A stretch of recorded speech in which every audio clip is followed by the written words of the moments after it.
తాను ప్రజల పక్షాన ఉంటానని ఎమ్మెల్సీగా ప్రమాణ స్వీకారం చేసిన కోదండరాం అన్నారు. పార్టీ ప్లీనరీతో ప్రజల సమస్యలపై పోరాడతామని, తనకు మంత్రి పదవిపై ఆశ లేదంటున్న కోదండరాంతో మా ప్రతినిధి Sunil face to face.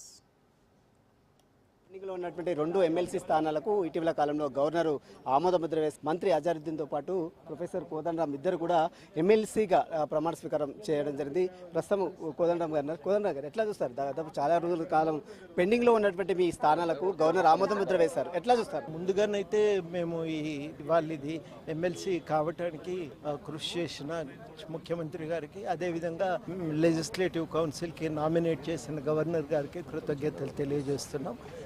MLC రావటం అంటే మా బాధ్యత పెరగటమే. అట్లా దాన్ని మా దృష్టిలో మాకు ఏ అవకాశం వచ్చినా, ఏ గుర్తింపు దొరికినా అది ప్రజలకే ఉపయోగపడాలని జయశంకర్ గారికి మాట ఇచ్చినాం, తీర్మానం చేసుకున్నాం.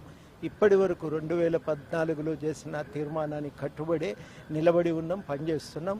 ఎన్ని ఇబ్బందులు ఎదురైనా, ఎన్ని అవరోధాలు వచ్చినా, ఎంత నిర్బంధం ప్రయోగించినా మేము వెనకడుగు వేయలేదు, నిలబడే ఉన్నాం, పనిచేస్తూ ఉన్నాం. ఇప్పుడు కూడా మేము తప్పకుండా అదే దృష్టికోణంతో నిలబడతామని, పనిచేస్తామని ఈ సందర్భంగా అందరికీ కూడా హామీ ఇస్తాం. తెలంగాణ ఉద్యమంని మొత్తం కూడా ఒంటి చేత్తో నడిపారు మీరు. అలాంటి ప్రొఫెసర్ కోదండరాం గారు ఇప్పుడు ప్రభుత్వ తీరుపై కూడా ప్రశ్నించే గొంతుకై ముందుకు వస్తారా? ప్రజల తరఫున నిలబడతాం, ఇంకా దాంట్లో రెండో అభిప్రాయం లేదు. అయితే ఈ ప్రభుత్వంతో మాట్లాడటానికి వెసులుబాటు ఉంది.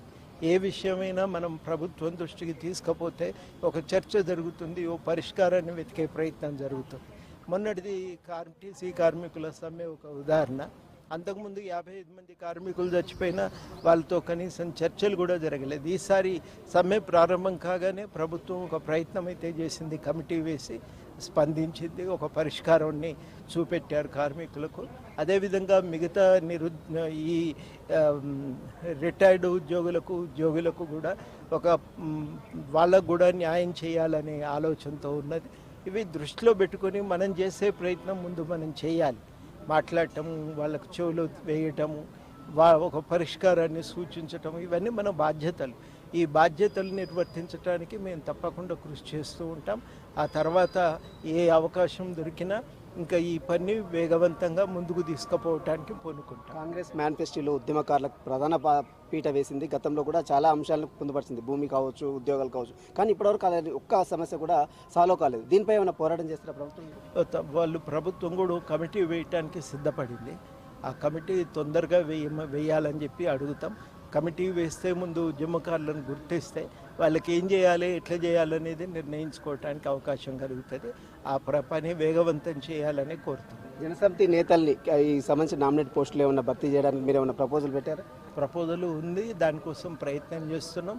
ఈ కృషిని ఇంకా సీరియస్గా కూడా చేస్తామని అందరికీ ఈ సందర్భంగా తెలియజేయాలి. మంత్రిగా చూసే అవకాశం ఉందంటారా? అన్ని చర్చలు నా దృష్టిలో అనవసరం.